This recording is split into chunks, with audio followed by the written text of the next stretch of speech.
Welcome everyone to Latin 2. This is Magister Silva, rocking it from cyberspace.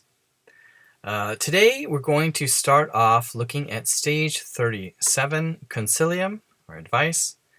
And this stage is mainly concerned with other forms of infinitives found in the indirect statement. We've discussed before the indirect statement in Latin, and this is a statement made by some source other than the author or speaker of the original sentence. So, for example, if I were to say, go to the store, an example of an indirect statement would be, he said, go to the store. So let's go ahead and open up our text, and let's skip ahead. I want to go to page 34. And as you can see, this is a little bit about the language, the indirect statement, and the perfect active infinitive. And here's an example of a direct statement. Servus fugit, the slave has fled, or the slave fled. Here's how you can make it look like an indirect statement. Dominus credit servum fugisi. The master believes the slave to have fled.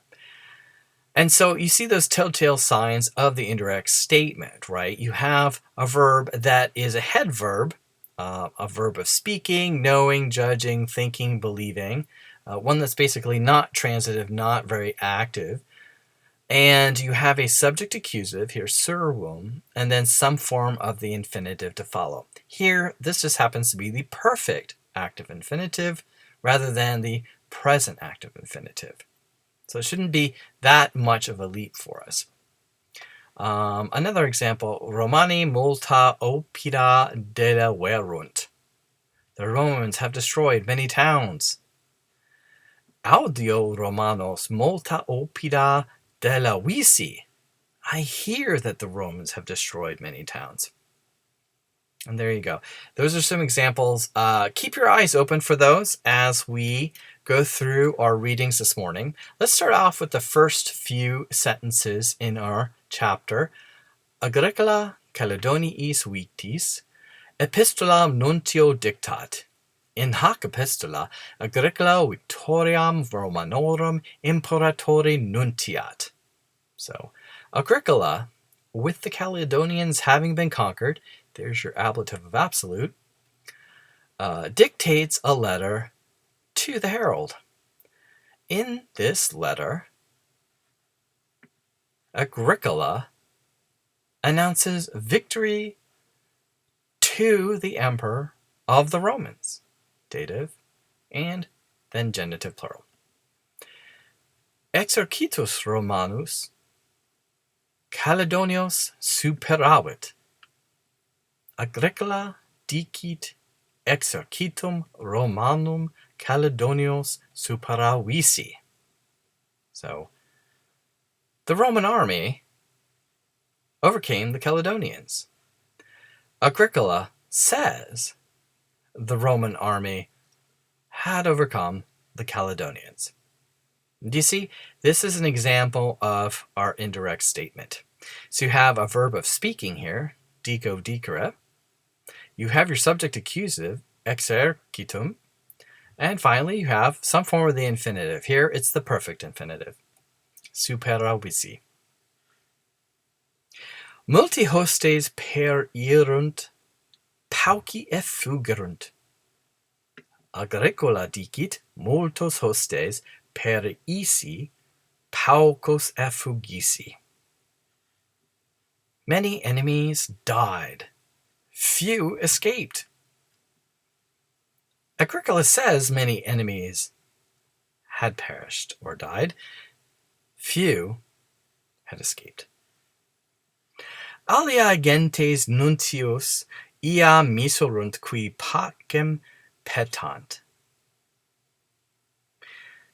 The rest of the tribes sent heralds now who sought peace. Agricola dicit alias gentes nuntius mis isi qui pacem petant. Agricola says the rest of the tribes had sent heralds who sought peace. So again, another form of the indirect statement in each of these. It's kind of easy to see how it works now that we've had the experience doing this. And it's kind of fun to hear how Agricola's life is going on. So that covers the first few examples. We'll come back to epistolae in a second. Let's go ahead and skip to the end of our chapter, of course, and take a look at some of the vocab to help prepare us for that translation, though. Complures, complora, several. Dignus a worthy or appropriate. Discere didici, it means to learn, the verb to learn. Notice that stem change there for the perfect, didici, which reduplicates. Divus divi, masculine, God. Dubito, dubitare, dubitavi, to hesitate or doubt. Exercitus, army. Fio, fieri, factusum, to become or be made. Obliviscor, oblivisci, oblitusum, to forget.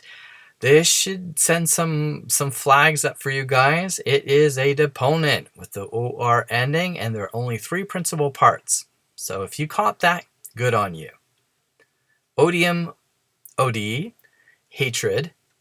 This is often confused with otium, which means leisure. So remember, this is a D, not a T. Patria, patriae, feminine, country or homeland. Paulo, an adverb meaning a little.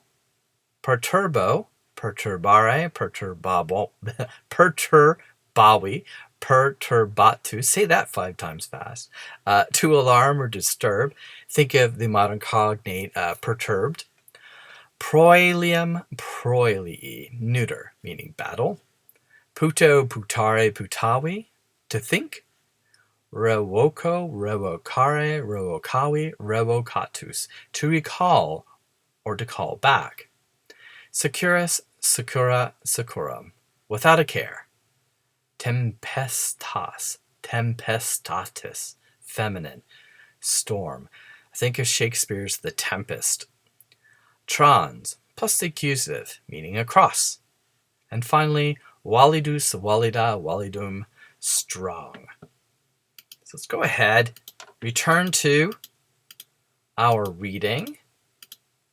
Epistola. Gnaeus Iulius Agricola Domitiano Imperatore salutem dicit.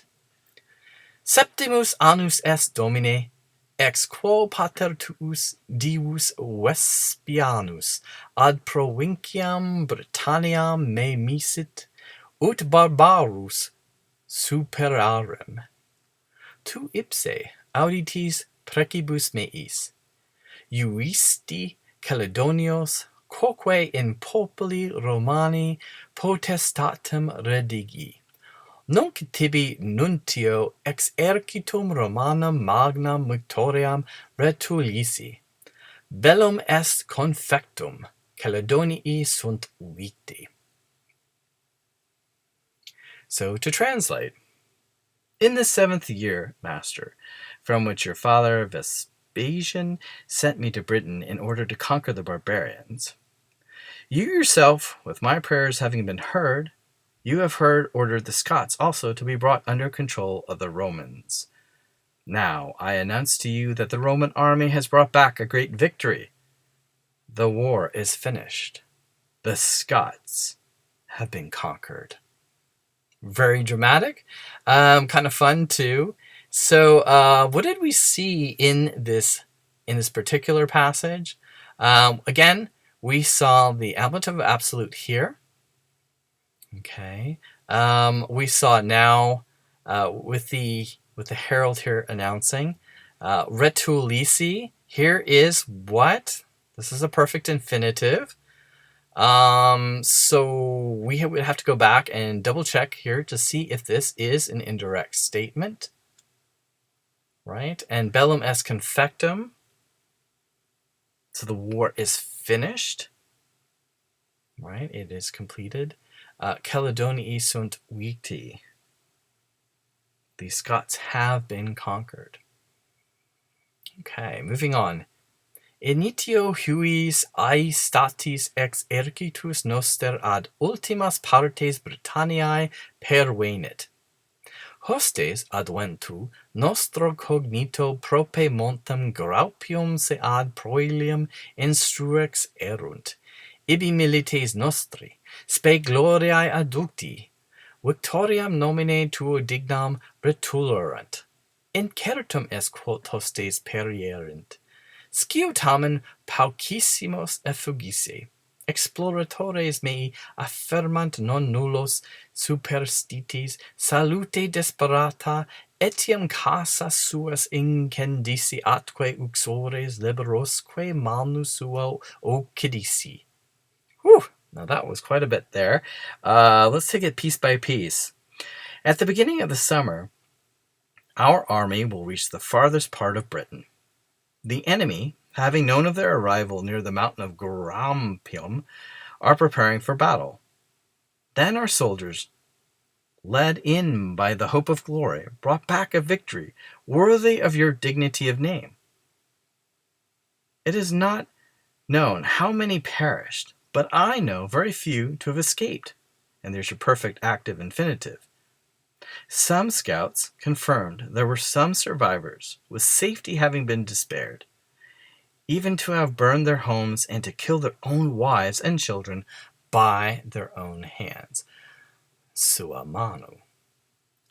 What's really interesting about this passage is if you are familiar with some art history, you will recall, of course, the famous Dying Gaul. And it's part of a statue group that shows a lot of barbarians, rather than being captured, taking their own lives or taking the lives of those in their family. And it's seen as a noble act. Of course, today, it's not our culture. We see that as kind of maybe gratuitous.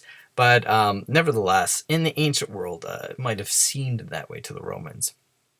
Now let's continue.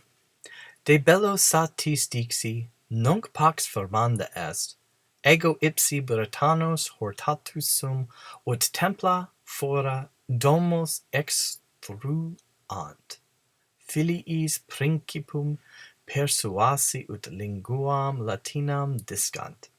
Mores Romani a Britanniis, iam adsumuntur, ubique geruntur togae. So, I've said enough about the war. Now, peace must be established. And that's a gerundive of obligation right there. Right? I myself have encouraged the Britons that they might build the temple, the forum, and the houses. I have encouraged the sons of the chiefs to learn the Latin language. Britons are adopting Roman customs, of course, and I see togas everywhere, or togas are born everywhere, carried everywhere. So there you go. Una cura tamen me solicitat, temeo ne inquieta sit Britannia, dum Hibernia insula in libertate manet, quod si Hibernos superavimus, non modo pacem in Britannia habebimus, sed etiam magnas divitias comparabimus. Audio enim ex mercatoribus metella Hiberniae aurum multum continere. Equidem credo hanc insulam legione unam obtineri possi. Milites sunt parati, signum imperatoris alacriter expectatur vale. One concern I have, however, I fear if Britain is unsettled, while Ireland remains in peace. Because if we overcome the Irish, not only will we have peace in Britain, but we will also have great riches. I hear from merchants that the metals of Ireland contain much gold. I believe this island to be able to be obtained with 1 legion. The soldiers are ready. A sign of the emperor is awaited soon. Farewell. So it's really interesting in this passage. We do have a fear clause here, and we have timeo, right? I fear, lest something were to happen, nay. And it's all about fearing the outsiders. Now that Britain is up in arms, are they going to draw from Ireland? And of course, they make the they make the excuse that there's gold in them. There are hills, so it's worthy of taking. Well, Julius Caesar made the same claim, and then he wound up in Britain the first time, and there was really nothing worth taking. So it's kind of the excuse of the conquering force, try to find a way into the territory. So there you go. That's basically the letter. And go ahead and shoot me an email if you have any questions. If not, I look forward to hearing from you in some of your reports. Take care, and I will see you in cyberspace.